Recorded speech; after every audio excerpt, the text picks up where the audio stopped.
திமுக என்ன காரியங்கள் என்ன தவறுகளை செய்தாலும் கண்மூடித்தனமாக திமுகவை இஸ்லாமியர்கள் சிறுபான்மையினர் ஆதரிக்கிறாங்க. திமுக செய்த சில துரோகங்கள் எல்லாம் மறந்துட்டீங்களா? நீங்க அதை இன்னும் யோசிக்காம இன்னும் அவர்களை ஏன் நீங்கள் ஆதரித்துக் கொண்டிருக்கிறீர்கள் அப்படின்னு ஒரு கேள்வி எழுப்புறாங்க. திமுகவா இருந்தாலும் அண்ணா திமுகவா இருந்தாலும் காங்கிரஸா இருந்தாலும் அவங்க நமக்கு செஞ்ச அநீதிகளை மறந்துட முடியாது. கண்டிப்பா அவங்க நல்லது செஞ்சவங்க திமுக பத்தியும் சொல்ல முடியாது. என்ன விளங்கிதான் முஸ்லிம் சமுதாயம் இருக்குது. திமுக ஒண்ணுமே நம்ம கெட்டது செய்யல, செஞ்சதெல்லாம் நல்லது அப்படின்னு யாருமே நினைக்கிற ஒரு முஸ்லீம். ஆனா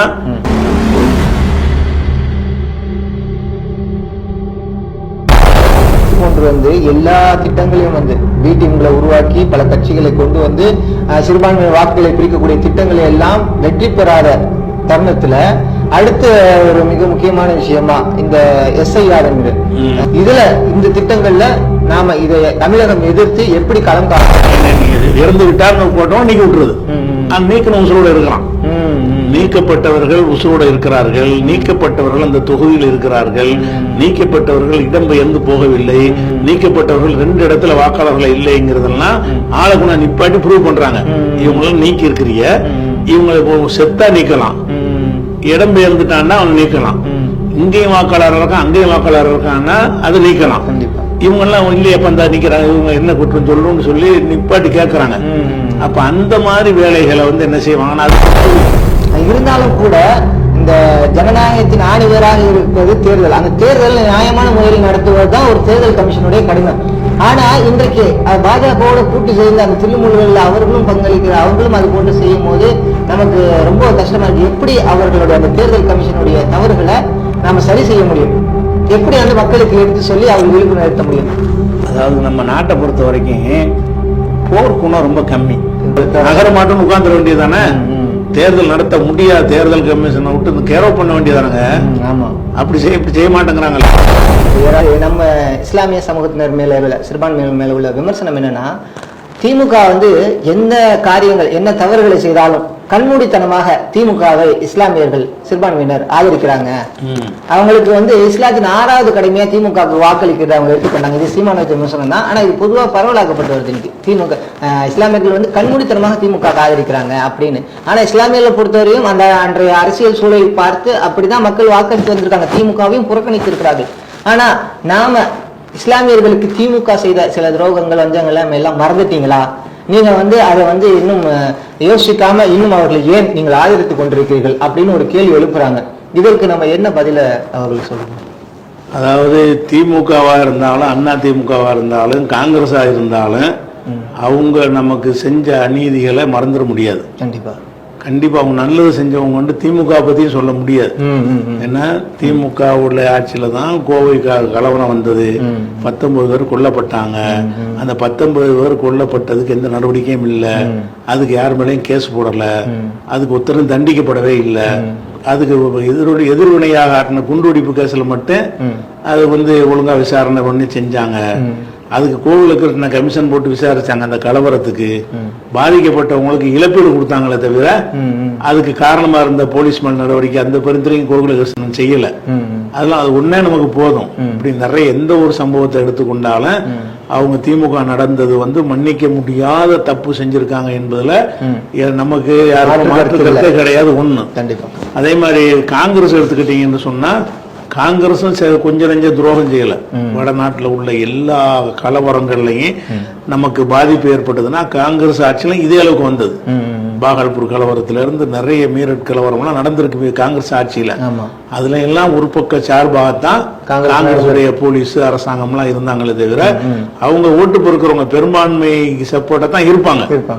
நம்முடைய பெரும்பான்மையா சிறுபான்மையான்னு கொஸ்டின் வராத போது மட்டும்தான் உங்களை பத்தி பேசுவாங்க. பெரும்பான்மையா சிறுபான்மையான்னு கொஸ்டின் வந்துச்சுன்னு சொன்னா அவனை இழக்கிறாரு, உங்களை இழந்துருவாங்க. அது காங்கிரஸ் நிறைய செஞ்சிருக்கிறாங்க. அது பெரிய ஒரு பட்டியலே போடலாம். இப்ப NPR NRC எல்லாம் தோக்குனது காங்கிரஸ் தான் கொண்டு வந்தாங்க. நம்மளை காலி பண்றதுக்கு தான் அதை கொண்டு வந்தாங்க. அதுல எல்லாம் மாற்றுக்கிறது கிடையாது. அதே மாதிரி நிறைய அவ்வளவு வேண்டியதில்லை. ஒரு ஒரு அப்சல் குருவை தூக்கில போட்டாங்கல்ல, அதுல கருணை மனு அவன் அவன் அப்சல் குருவுக்கு நீதிபதியே ஆதாரம் கிடையாது, கூட்டு மனசாட்சிப்படி தான் நாங்க தேசத்துடைய மக்களுடைய மனசாட்சிப்படி தான் நாங்க தண்டிக்கிறோம்னு சொன்ன ஒரு கேஸ். அப்ப கருணை மனுவில் எல்லாரையும் பண்ணிக்கும் போது இவருடைய கருணை மனுவை மட்டும் ஏத்துக்கிறாம இப்ப ஜனாதிபதிக்கு என்ன அதிகாரம் இருக்கு? ஆட்சியில் உள்ளவங்க சொல்றதை அவங்க கேட்க போறாங்க. அந்த மாதிரி ஒரு விஷயத்த நம்ம கண்ணால பார்த்தோம். அதே மாதிரி அவரை தூக்குல போட்டதுக்கு பிறகு அவருடைய பாடியை கூட உள்ளுக்கு அவங்கள தான் அடக்கம் பண்ணிக்கிட்டாங்க. குடும்பத்தாருக்கெல்லாம் கொடுக்கல. பிஜேபி இருந்தா என்ன செய்வாங்களோ அதேதான் செஞ்சாங்க. அதுல எல்லாம் மாற்றுக்கிறதே கிடையாது. அதே மாதிரி அதிமுக எடுத்துக்கிட்டீங்கன்னா கரசவைக்கு ஆள் அனுப்புனா இல்லம்பாங்க, அவங்க தான் அனுப்புனாங்க.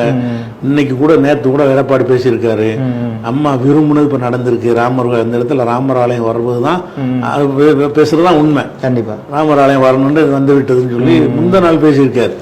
அப்ப இவங்க அதாவது தடாங்கிற அடிப்படையில் முஸ்லீம்கள் இன்னைக்கு பயங்கரவாதிகள்னு பேர் எடுத்திருக்காங்கல்ல, அதன் பக்கம் தள்ளியது ஜெயலலிதா தான். ஜெயலலிதாவுடைய அந்த தடா சட்டத்தின் மூலமா குடும்ப சின்ன சின்ன அற்பமான விஷயத்துக்கெல்லாம் தடா, அதன் மூலமாக ஒரு வேற மாதிரி சிந்தனைக்கு இளைஞர்கள் மாறினாங்கன்னா அப்படி இருக்கு. எல்லாரும் அநியாயம் பண்ணியிருக்கிறாங்க. அதனால எல்லாரும் அநியாயம் பண்ணாங்கன்னா நம்ம தேர்தல் புறக்கணிக்க தான் வேணும். அதான் நிலையெடுக்கணுமே தவிர இவருக்கு வேணான்னு அவருக்கு பண்றதுக்கு யாரையும் காணாம். இவர் வேணா அவர் அப்படின்றது கிடையாது. அப்ப என்ன ஒரு மனிதனுடைய தன்மை என்னன்னு கேட்டா, எல்லா மனிதர்களுமே கடந்த காலத்தை மறப்பவர்களா தான் இருக்கிறாங்க. இப்ப என்னங்கிறது தான் பார்க்கணும். அதான் எல்லாரும் பார்ப்பாங்களே தவிர மனிதனுடைய இயல்பு அதுதான். பர்சனல் லைஃப்ல கூட என்ன செய்வீங்கன்னா, இப்ப என்ன விஷயம், இப்ப நம்ம என்ன இப்படி எத்தனை பேர்கிட்ட நீ சண்டையா இருந்து சேர்ந்திருப்பிய, அதை செஞ்சாலும் பார்க்க மாட்டேன். இப்ப சேர்ந்தாச்சு அவ்வளவுதான். இப்ப என்னவா இருக்கிறான் அவ்வளவுதான். நேத்து உங்களுக்கு நெருங்கிய நண்பனா இருந்திருப்பான், இன்னைக்கு எதிரியா போயிருப்பான். இன்னைக்கு என்ன செஞ்சான்னு மட்டும் தான் பாப்பிய. ஒரு மனிதனுடைய இயல்பு என்னன்னு கேட்டா, கடந்த காலங்களை பேசிட்டு இருந்தா ஒருவரோடையும் நம்ம வாழ முடியாது. கடந்த காலத்துல அதனால இது செஞ்சதுனால அவங்க அநியாயம் செய்யலன்னு வராது. செஞ்சிருக்காங்க. திமுக அநியாயம் செய்யலன்னு யாரு சொன்னாலும் அதை ஏத்துக்கிற முடியாது. அந்த மாதிரி அடிப்படையில வாக்களித்தல் வரக்கூடிய நேரத்தில் அந்த சந்தர்ப்பத்துல நம்மளுக்கு பெரிய ஒரு எதிரி வரக்கூடாதுங்கிறதுக்கு அதுக்கு முன்னாடி திமுக தான் பெட்டரா இருக்குன்னு நினைத்தால் அது வாக்களிப்பாங்க.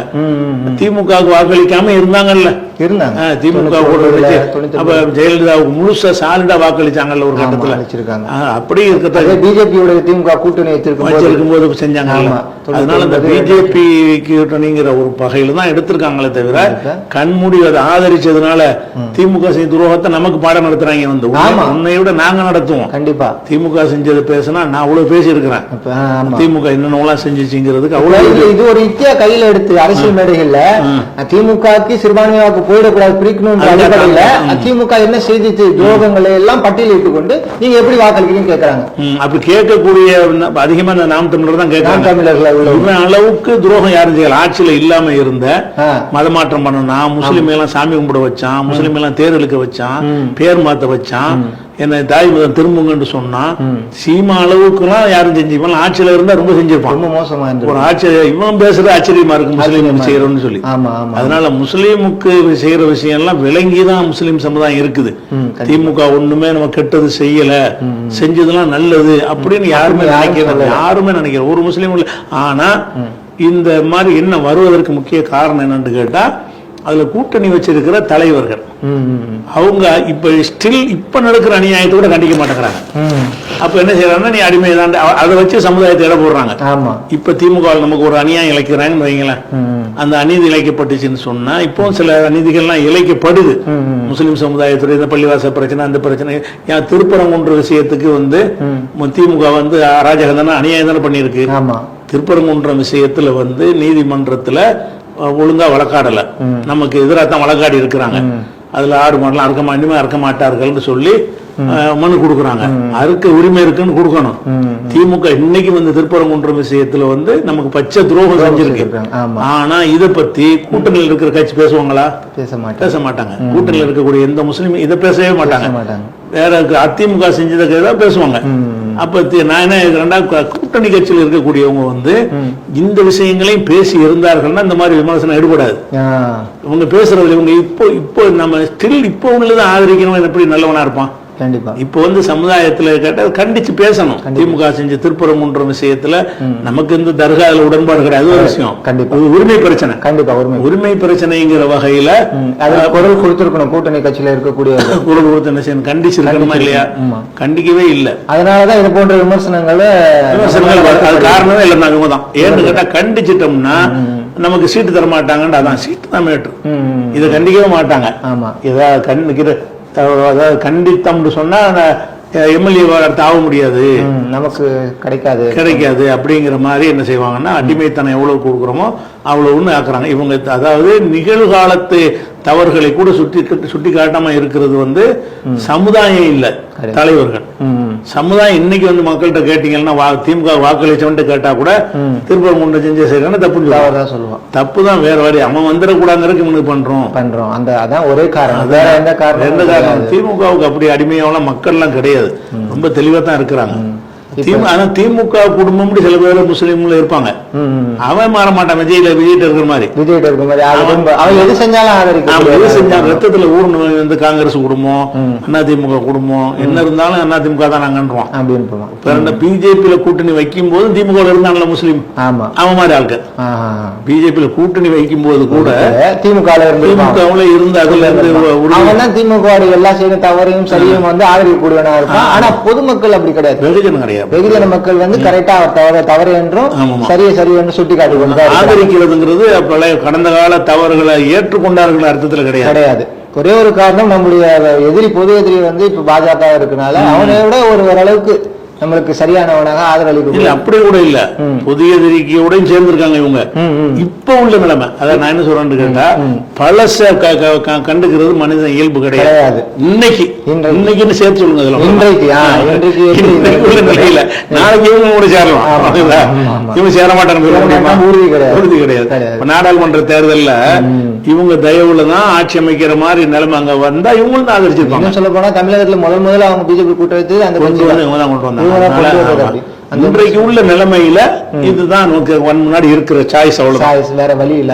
நிறைய சாய்ஸ் இருந்தா நிறைய தேர்ந்தெடுக்கலாம், இருக்கிற ஒண்ணு அப்படிங்கிற வகையில தான் ஆதரிக்கிறோம். இப்ப ஆதரிக்கவும் வேணும். முஸ்லீம்கள் வந்து திமுகவுக்கு அடிமை 5வது கடமைங்கிற கூட்டத்தில் இருக்கக்கூடாது. கண்டிப்பா தெளிவான விளக்கங்களை கொடுத்தீங்க. இதே போன்று வந்து எல்லா திட்டங்களையும் வந்து பி டீம்களை உருவாக்கி பல கட்சிகளை கொண்டு வந்து சிறுபான்மை வாக்குகளை பிரிக்கக்கூடிய திட்டங்களை எல்லாம் வெற்றி பெறாத தருணத்துல அடுத்த ஒரு மிக முக்கியமான விஷயமா இந்த SIR ஸ்பெஷல் இன்டென்சிவ் ரிவிஷன் அப்படின்னு அந்த சிறப்பு வாக்காளர் பட்டியல் திருத்தம், தீவிர வாக்காளர் பட்டியல் திருத்தம், அதை கொண்டு வந்து பீகார்ல எப்படி மக்களுடைய அந்த வாக்குகளை உரிமைகளை பறித்தார்களோ, எத்தனை 65 லட்சம் மக்களுக்கு மேலாக.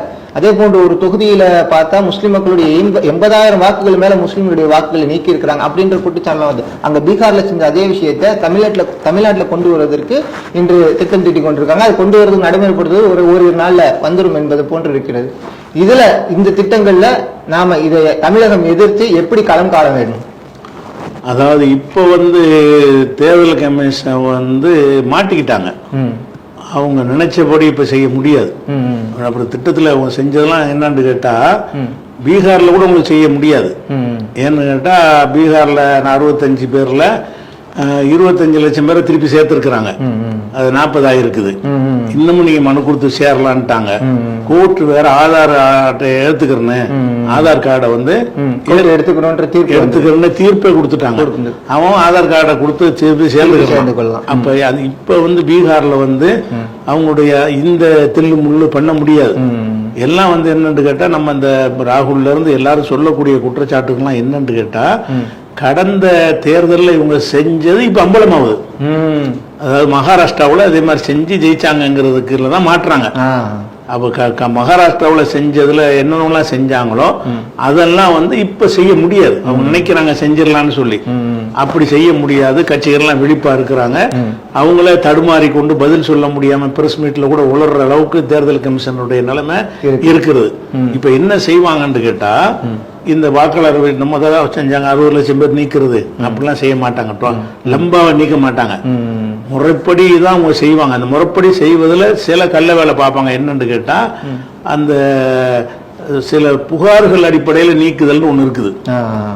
புகார்கள் வந்தா அது அடிப்படையில அந்த வாக்காளரை நீக்கலாம். புகார்னு சொன்னா அது வந்து வாக்காளரை சேர்க்கறதுக்கு ஃபார்ம் 6ன்னு ஒன்று வச்சிருப்பாங்க. ஃபார்ம் 7ங்கிறது நீக்கிறதுக்கு உள்ளது. ஓகே. நீங்க வந்து என் பேர்ல கொடுக்கலாம், இவர் வந்து வாக்காளர் கிடையாது, எங்க தொகுதியில இவரை போட்டிருக்கிறீங்க, இவர் எங்க தொகுதியே கிடையாதுன்னு என்னை பத்தி நீங்க எழுதி விட்டீங்கன்னா அதை பரிசீலனை பண்ணி அதை ஆய்வு செஞ்சு நீக்குவாங்க. அது இணையத்திலையும் இங்க கம்ப்ளைண்ட் பண்ணி நீக்கலாம்.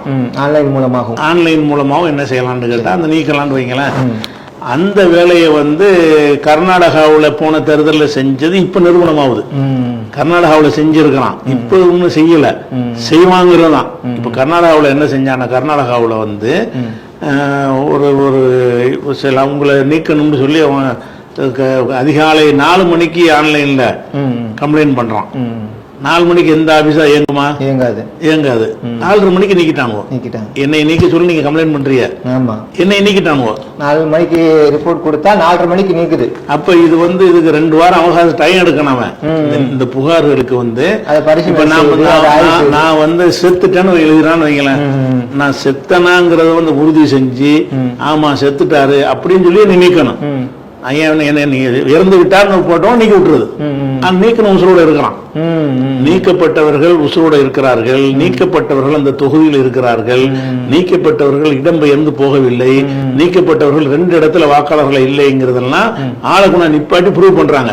இவங்களாம் நீக்கி இருக்கிறீங்க, இவங்களை செத்தா நீக்கலாம், இடம்பெயர்ந்துட்டான்னா அவன் நீக்கலாம், இங்கேயும் வாக்காளர் இருக்கான் அங்கேயும் வாக்காளர் இருக்கான்னா அது நீக்கலாம். இவங்க எல்லாம் இல்லையப்ப அந்த நீக்கிறாங்க, இவங்க என்ன குற்றம் சொல்லணும்னு சொல்லி நிப்பாட்டி கேட்கறாங்க. அப்ப அந்த மாதிரி வேலைகளை வந்து என்ன செய்வாங்கன்னா அதுக்குன்னு கூலிக்கு ஆளை மத்தி ஒரு புகார் செய்வதற்கு 80 ரூபா என்று பேசி அந்த மாதிரி பணம் கொடுத்துருக்காங்க, பண்ணிட்டு இருக்காங்க. கர்நாடகாவில் செஞ்சாங்க. இதுவும் தேர்தல் கமிஷனுடைய வழிமுறையா இருக்கிறதுனால இதை செய்ய வாய்ப்பு இருக்குது. ஆனா அது செஞ்சது அம்பலம் ஆயிட்டதுனால நம்ம விழிப்போட இருந்து என்ன செய்யணும்னா அந்த மாதிரி புகார் வந்தா உடனே நீக்கணும்னா நமக்கு தெரிஞ்சிடும். அந்த கட்சிகள்லாம் அந்த ஆன்லைன்ல கண்காணிச்சுட்டு இருப்பாங்க. முதல்ல என்ன நினைச்சுன்னு தெரியல, இது எப்ப தெரியுது? 4 வருஷத்துக்கு தெரியுது. அதாவது இவங்க செஞ்ச இந்த வேலை கர்நாடகாவோட சட்டசபையில வந்து காங்கிரஸ் ஜெயிச்சுட்டாங்க, பாராளுமன்றத்துல பிஜேபி ஜெயிக்கல. அப்ப தேர்தல் முடிவுகளை வச்சு பார்க்கும்போது தான் சந்தேகப்பட்டு தேடி பார்க்கும்போது தெரியுது. அப்ப இது நடந்து அடுத்த தேர்தல் நடந்து பிரதமர் ஆகி போயிட்டாரு. அப்ப அந்த மாதிரியான ஒரு நேரத்துல வந்து இது நடந்தது இவ்வளவு லேட்டா நமக்கு தெரிஞ்சதுனால செஞ்சுட்டான். இப்ப நமக்கு தெரிஞ்சதுக்கு பிறகு எல்லாரும் என்ன செய்வாங்கன்னா அந்த தேர்தல் கமிஷனுடைய இணையதளத்தை வாட்ச் பண்ணிட்டு இருப்பாங்க. எத்தனை பேரை நீக்கி இருக்கிறான், என்னென்ன புகார் கொடுத்தவன் யாரு, என்ன புகார் கொடுத்தான், புகாருக்கு ஆதாரம் சமர்ப்பிச்சிருக்கிறானா, புகார் நான் செத்துட்டேன்டா டெத் சர்டிபிகேட் சேர்க்கணும்ல, புகார் நீங்க கொடுத்தீங்கன்னா இறந்துட்டாருன்னு கொடுக்குறாருன்னா நான் இறந்ததுக்குரிய சர்டிபிகேட் இணைக்கணும்ல. கண்டிப்பா அந்த மாதிரியான ஒரு விஷயம். 2 இடத்துல வாக்காளர் இருக்காருன்னா அந்த நம்பரை போட்டு இந்த இதுல அப்படின்னு சேர்த்து ஆதாரங்களோட தான் புகார் கொடுக்கணும். ஆதாரம் இல்லாம கொடுத்தானா ரிஜெக்ட் பண்ணி விட்டுறணும். ஆதாரத்தை கொடுத்தானா ஆய்வும் செய்யணும். சர்டிபிகேட் பொய்யா கூட உண்டாக்கலாம், இருக்கிற ஆள் கூட டெத் சர்டிபிகேட் வாங்கலாம். அந்த தேர்தல் கமிஷன் மூட்டு வேலையும் செய்யணும். அப்ப இதெல்லாம் செஞ்சிருக்கிறானா என்று நம்ம எல்லாம் கண்காணிக்கும் பொழுது இனிமே செய்ய மாட்டான். தேர்தல் கமிஷன்ல உங்க விழிப்போட இருக்கணும். அதுல என்ன செய்வாங்கன்னா அதுல வந்து ஒன்னும் வாய்ப்பு இருக்கு. என்னன்னு கேட்டா மகாராஷ்டிராவில் அந்த கடைசி 1 மணி நேரம் வந்து 50% வாக்கு பதிவாகுது. 50% மொத்தம் 100 வாக்குன்னு சொன்னா சாயந்தரம் 4 மணி வரைக்கும் 50 தான் பதிவாகுது. அந்த கடைசி 1 மணி நேரத்தில் 80 பதிவாகுது. அப்ப அந்த கடைசி 1 மணி நேரத்துல வந்து இவ்வளவு வாக்கு பதிவாகுதுங்கிறத அந்த பதிவுடைய விவரத்தை பார்க்கும் பொழுது அதுல என்ன செய்வாங்கன்னு இது செய்ய முடியும். இது என்ன செய்வாங்கன்னா கடைசி நேரத்துல வந்து அதிகமான ஆட்காரங்க அந்த 1 ஹவருக்குள்ள இவ்வளவு வாக்கு பதிவு பண்ண இயலாது. 1 ஹவருக்குள்ள ஒருத்தரா போய் ஒரு ஆளுக்கு இவ்வளவு நேரம் கால்குலேட் பண்ணி பாத்தீங்கன்னா 50,000 பேர் 1 ஹவர்ல வாக்களிச்சிருக்காங்கன்னா 1 ஹவர்ல அந்த பூத்துல வந்து அவ்வளவு வாக்களிக்க வாய்ப்பே கிடையாது. அப்படி செஞ்சிருக்கிறாங்க என்றவனதான் சிசிடிவி கேமராவெல்லாம் கேட்கறாங்க.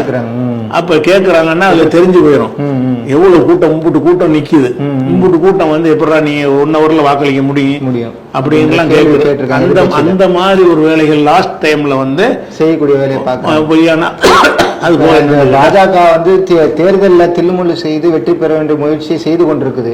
அது இருந்தாலும் கூட இந்த ஜனநாயகத்தின் ஆணிவேராக இருப்பது தேர்தல். அந்த தேர்தல் நியாயமான முறையில் நடத்துவது தான் ஒரு தேர்தல் கமிஷனுடைய கடிமை. ஆனா இன்றைக்கு பாஜகவோட கூட்டு சேர்ந்து அந்த தில்லுமுல்களில் அவர்களும் அவர்களும் அது போட்டு செய்யும் போது நமக்கு ரொம்ப கஷ்டமா இருக்கு. எப்படி அவர்களுடைய அந்த தேர்தல் கமிஷனுடைய தவறுகளை நாம சரி செய்ய முடியும்? எப்படி வந்து மக்களுக்கு எடுத்து சொல்லி அவர்கள் விழிப்புணர்வு ஏற்ற முடியும்? அதாவது நம்ம நாட்டை பொறுத்த வரைக்கும் போர்க்குணம் ரொம்ப கம்மி, போராட மாட்டாங்க பொதுவா இந்தியா. அதனாலதான் இந்தியா வந்து பலரும் ஆட்சி பண்ணி இருக்கிறாங்க. இவங்க ஆட்சி பண்ணவங்கள விரட்டி அடிச்சதா சரித்திரமே கிடையாது. அத வெள்ளக்காரனை கூட விரட்டணும்னா முஸ்லீம் தான் விரட்டணும் அதிகமா. இவங்க அதெல்லாம் தியாகம் எல்லாம் பண்ண மாட்டாங்க. அவங்க நமக்கு என்னன்னு தான் இருப்பாங்க. அதிகபட்சமா என்ன செய்வாங்கன்னா ஒரு உணம் போராட்டம் விரதத்துக்கு வருவாங்களே தவிர சிறைக்கு போகக்கூடிய மாதிரியான ஒரு போராட்டத்தை கூட முன்னெடுக்க மாட்டாங்க. தடியடி துப்பாக்கி சூடுலாம் வந்தா கிட்ட கூட நெருங்க மாட்டாங்க. அப்படி ஒரு சமுதாயமா இருக்கும் பொழுது தேர்தல் கமிஷன்லாம் நினைக்கிறாங்க இங்க மக்கள் புரட்சி வராது. என்ன நினைக்கிறாங்கன்னா நேபாளத்துல வந்த மாதிரிலாம் இந்தியாவில வராது, தடியை தூக்கணும் ஓடி போயிருவாங்க. அந்த மாதிரி தடியடி வாங்குற அளவுக்கெல்லாம் செய்யணுமா நம்ம அப்படின்னு அப்படி மக்கள் தான் பெரும்பாலும் இருக்கிறாங்க. இவங்க கட்சியில உள்ளவங்க வந்து அந்த போர்க்குணத்தை மக்களுக்கு கூட்டி ஒரு தேர்தல் கமிஷனை முற்றுகையிட்டாங்கன்னா பஞ்சாயத்து காலி. அவர்கள் வந்து மக்களுக்கு பயப்படணும். என்ன நீ நினைச்சதெல்லாம் செய்ய முடியாது, நாங்க தான் எஜமானி. தேர்தல் கமிஷன் செய்யக்கூடிய அநியாயத்தை இன்னைக்கு ஒருத்தர் எடுத்து சொன்னா தேர்தல் கமிஷன் அவனை மிரட்டுது. இன்னைக்கு நாடு முழுவதும் இருக்கு. தேர்தல் கமிஷன்ல உள்ளவங்க மக்கள் என்ன செய்வாங்களோன்னு பயப்படணும். வெளியே போனா மக்களுடைய தாக்குதலுக்கு உள்ளாகுமோங்கிற அளவுக்கு இருந்தா மட்டும்தான் அவங்க ஒழுங்கா செயல்படுவாங்க இன்னைக்கு உள்ள சூழ்நிலையில. அப்ப ரூபா நோட்டு செல்லாதுன்னு அறிவிக்கும் போது கூட போராட்டம் நடத்தாத ஒரு நாடுங்க இது. இந்த மாதிரி நடத்தின ஒரு நாட்டுல அறிவிச்சு விட்டு நாட்டை விட்டு ஓடி போயிட்டான் பிரதமர். அப்படிதான் உலக நாடுலாம் நடக்கும். இந்த நாட்டுல எதுவுமே நடக்காது. அந்த ஒரு பலவீனம் இந்த மக்கள்கிட்ட ஒருத்தன் வந்து உட்கார்ந்துட்டான்னு சொன்னா எத்தனை நாட்டு கொண்டாந்து உட்காரலாம், அவனை ஒண்ணுமே அசைக்கவே மாட்டாங்க. மக்கள்கிட்ட அந்த அநியாயத்தை எதிர்த்து போராடக்கூடிய தன்மை வந்து ரொம்ப குறைஞ்சிருச்சு. அத்தியை வச்சு அறிக்கை விடுவாங்க, சும்மா உண்ணாவிரதம் கூப்பிடுவாங்க. காந்தி வந்து கள்ளுக்கடை மறியல் கூப்பிடும் போது 13 பேர் தானே வந்திருக்கிறாங்க போராட்டத்துக்கு. இந்த காலத்துல எப்படி வருவாங்க? நம்ம நினைச்ச இந்த வெள்ளக்காரன் போராட்டம் பண்ணி விரட்டணும்னு நினைச்சிட்டு இருக்கிறோம். இல்ல அதெல்லாம் கிடையாது. அவனா போற முடிவுல இருந்தா முடிவு பண்ணி அவனே போன. இல்ல எல்லா நாட்டிலையும் போயிட்டான்ல அவன். ஆமா, இந்தியாவுக்கு மட்டும்தான் நீங்க சொல்லலாம் போராடி துரத்தணும்னு சொல்லிக்கலாம். பெருமை எடுத்து எல்லா நாட்டையும் கொண்டு போயிட்டான் அவன். மத்திய கிழக்கு பூரா அவன் தான் இருந்தான். அங்க யார் போராட்டம் பண்ணா? அவனுக்கு முடியல. வெளிநாட்டுல நிர்வாகம் பண்றதுங்கிறது அவனுக்கு சிரமமா இருந்தவன எதுக்குடா இதை கட்டிக்கிட்டு அலவணும்னு போற முடிவுல இருக்கும் போது நம்மளும் சில போராட்டங்களை பண்ணமே தவிர இவங்களுடைய போராட்டங்களுக்கு பயந்து போகல. அந்த அளவுக்கு போராட்டம் நடக்கல. கண்டிப்பா நம்ம அவன் விரட்டுற அளவுக்கு என்ன போராட்டம் பண்ணணுமோ நேதாஜி மாதிரி சில ஆளுக்கு ஆயுத போராட்டங்களை சிலர் பண்ணாங்க. அதுவே விரட்டுறதுக்கு போதுமானதா இருக்கல. அதனால வந்து இவரு செய்ய அநியாயத்தை நம்ம சக்தி கேட்கிற அளவுக்கு நம்ம தைரியம் உள்ளவராக மாறினாலே தவிர அநியாயங்கள் குறையாது ஒருபோதும்.